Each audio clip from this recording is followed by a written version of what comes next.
I love you. जैसे कि आपने देखा तहजीब बहुत ज़्यादा रो रही है। एक्चुअली उसे हो गया था हाई ग्रेड फीवर, 103 104 उसका टेम्परेचर आ रहा था। उसकी हालत बहुत ही ज़्यादा ख़राब हो गई थी।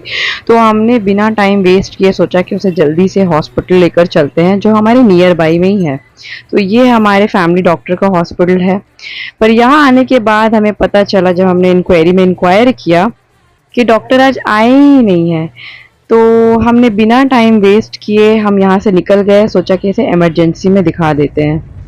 रास्ते में हुआ कुछ यूं, जैसे कि आप सभी जानते हैं कि मैं कोलकाता से हूँ और आज से पहले मैंने ये चीज़ कभी फेस नहीं की। मेरी बेटी की इमरजेंसी सिचुएशन थी और उसमें हमारे गाड़ी को पुलिस ने रोक लिया। रोकने के बाद उन्होंने कहा कि आप यहाँ से नहीं जा सकते हैं, आपको अपना रूट डाइवर्ट करना पड़ेगा। तो हमने डिसाइड किया कि हम वहीं गेट डाउन हो जाते हैं और यहाँ से इसके पापा इसे वॉक करके हॉस्पिटल लेकर गए। तो ये रहा अर्जेंट केयर एरिया।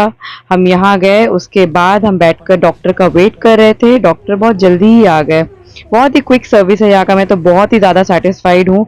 और उसके बाद इसका इनिशियल चेकअप हुआ, जिसमें इसका टेम्परेचर लिया गया और पल्स रेट लिया जा रहा था। तो टेम्परेचर लेने के बाद पता चला कि तहजीब को बहुत ही ज़्यादा हाई ग्रेड फीवर था। तो डॉक्टर ने डिसाइड किया कि इसे इमरजेंसी में 2 इंजेक्शन लगेंगे। तो नर्स ने बोला कि आप इसे लिटा दो ताकि हम इसे इंजेक्शन दे सके, लेकिन उसने सेंस कर लिया था। जब हमने उनसे बोला कि तुम लेट जाओ, तो वो समझ गई कि कुछ गलत होने वाला है मेरे साथ, और वो लेटने को तैयार ही नहीं थी। तो फिर उसके नानू आ गए। नानू उसे थोड़ा इंटरटेन कर रहे थे वीडियोस दिखाकर, ताकि वो थोड़ा काम डाउन हो जाए। और फिर आ गई नर्स। दोनों नर्स भी उसे कंसोल करने लग गई कि कुछ नहीं होगा, हम तुम्हें चॉकलेट देंगे, पर वो नहीं मानी। फिर उसके पापा आ गए और उसे बहुत ही ज़्यादा कंसोल कर रहे थे ताकि वो रोए ना।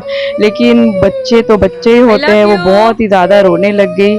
और फिर एक साथ 2 इंजेक्शन लगने थे और वो भी बहुत ही ज़्यादा ज़रूरी था। अगर नहीं लगता तो इसकी तबीयत और ज़्यादा बिगड़ सकती थी, फिर हमें एडमिट भी करना पड़ सकता। और फिर जैसे तैसे नर्स ने उसे इंजेक्शन आखिर दे ही दिया।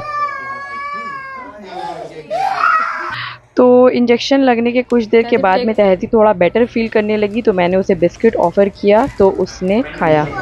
उसके बाद वहाँ से हमने बिलिंग और बाकी फॉर्मेलिटीज़ पूरी करने के बाद हम वहाँ से निकल गए और तहजीब बहुत बेटर फील करने लगी। तो ऐसा गया हमारा दिन।